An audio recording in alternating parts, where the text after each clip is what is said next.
Today we're stepping away from the ocean to head out to the African plains. So join us as we talk about 10 things you must do at Busch Gardens Tampa.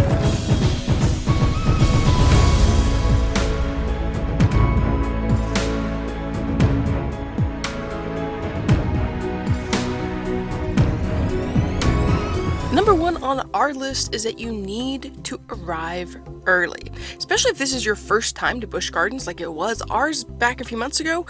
There's a lot to learn about the park, and you need to be there early to enjoy it. So make sure you arrive early, that way you can spend all day and enjoy everything there is to see, from coasters to animals to shows at Busch Gardens.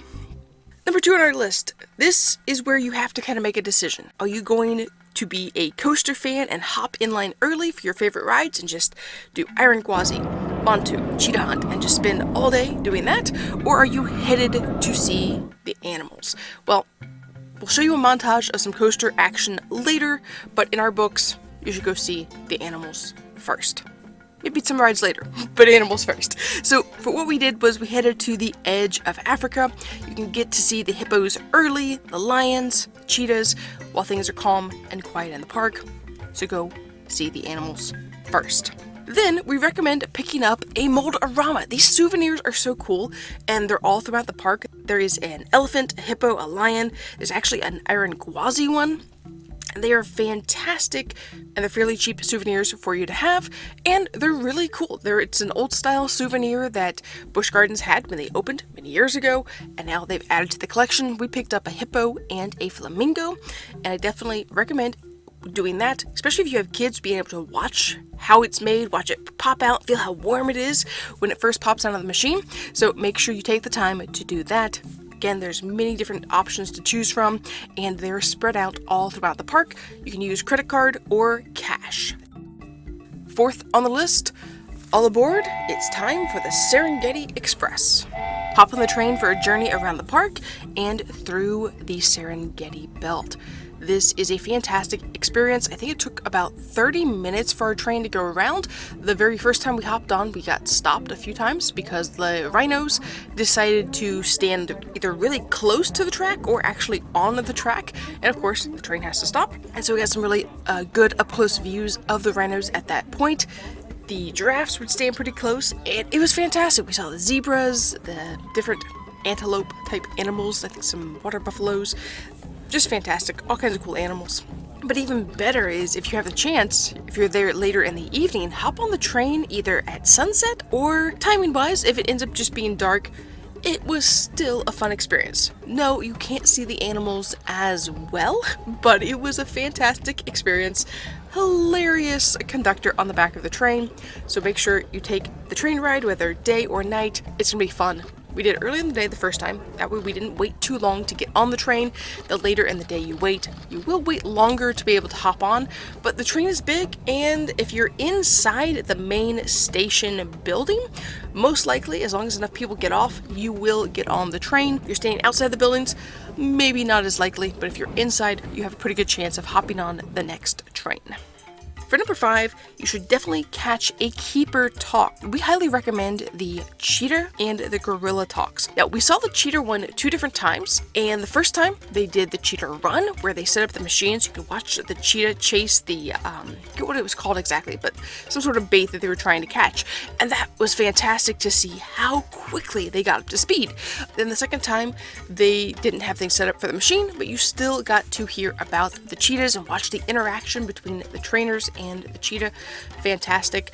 And we got to see the gorillas, which was a lot of fun. There was a new set of gorillas at the park at the time we were there, so they were still getting adjusted to their new habitat, and the keeper was explaining that, and the interactions between the gorillas as they were eating was hilarious. So make sure you check out a gorilla talk.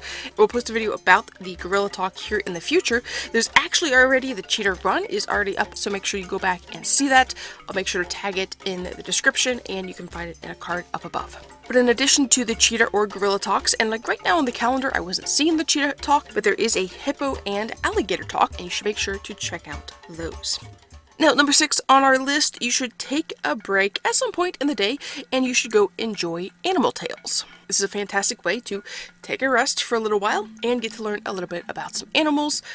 For the show we were at, the tortoise stole the show. The tortoise, he was sent out to walk across the stage, and then he decided he didn't want to walk where they wanted him to walk. He decided to go back the other way. He just wanted all of the attention, and it was hilarious. We really enjoyed watching that. We enjoy turtles, so we found that to be a lot of fun. So make sure to watch Animal Tales over in Pantopia at the Pantopia Theater. For number 7, you're at Busch Gardens. They have some amazing roller coasters, and in addition to the fact that the coasters are just amazing, there's also just so many vantage points that you can stand and watch the coasters. We spent half of a day just standing and watching the coasters. It was fantastic.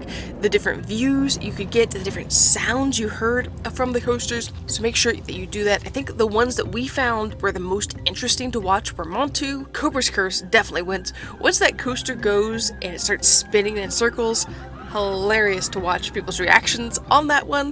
The Iron Gwazi was a little bit hard to see from where we're at. It's not one of the best ones for views, but there's a couple good spots where you can watch that. Kumba was a lot of fun to watch, but I think our favorite one is Shikra. I don't know that you will ever get me on that ride, but it was definitely a fun one to watch. Just that single car across so many people, and just how quickly it moved, the sound of it, so make sure you check that out. Also, if you're not interested in coasters, the Congo River Rapids, that one's fun to watch as well as to ride it. It was a lot of fun, so make sure to check that out. Alright, number 8 on our list is something that we didn't realize at first you could actually walk into. There's a couple buildings in between the edge of Africa and just before you get to Pantopia. It is the Animal Care Center and the Animal Connections Building. The Animal Connections Buildings is where there's some of the smaller animals. So there's some snakes, some toads, different animals like that. I think the sloths are there as well, where you get to see some smaller animals. I think there's a porcupine as well. Those are always cool to see. As you're walking through, there's the penguins in that area, there's a tortoise, and then there's the Animal Connections and the Animal Care Building. As you enter the Animal Care Building, there's an area with some chairs and a table up at the front, and they're working on different things for animals for enrichment. So there's actually a animal enrichment presentation that you can watch, so make sure to check that on the schedule.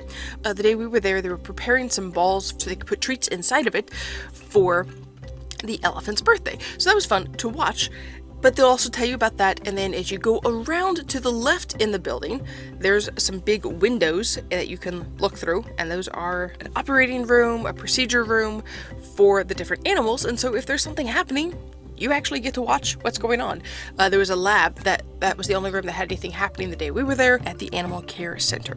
At number 9, if you can do this as the sun is getting ready to set, it makes it a fantastic view. Just the like soft light, it's a lot of fun.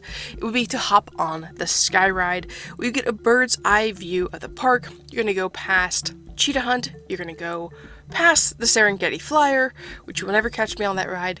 You'll go out over, you might get to see the trains, into the Serengeti Plain, and then back around, and you're going to end up in Jungala area. But it's a fantastic ride. It is $5 per ride for those who are not annual pass holders, but if you have an annual pass, it is free, so make sure you're aware of that. If you have any guests with you, you will need to pay for the guest. Now, if you're finishing your day a little bit early, maybe, not necessarily when it's dark, because it might not be as much fun then, but if you're finishing your day at dusk, you should definitely go grab a pizza and get a view of the Serengeti Plains from the Overlook Cafe. That's how we ended our time at Busch Gardens. You couldn't see the giraffes like really up close, but you got a good overview of the Serengeti Plain, and you could enjoy seeing the animals while you had a really good pizza. Might even get to see the train go by while you're there, and it's fairly quiet. There's not really a lot of action happening over there, so it's very nice, quiet, peaceful place to have dinner before you leave the park. So those are our 10 things that we think you should do at Busch Gardens. I want to thank you for watching Ant on the Move. If you enjoy these videos, please let us know by liking, or if you want to, subscribe, or if you wouldn't mind, sharing it with someone who you think should go to Busch Gardens with you, and you can share with them what you should do when you visit.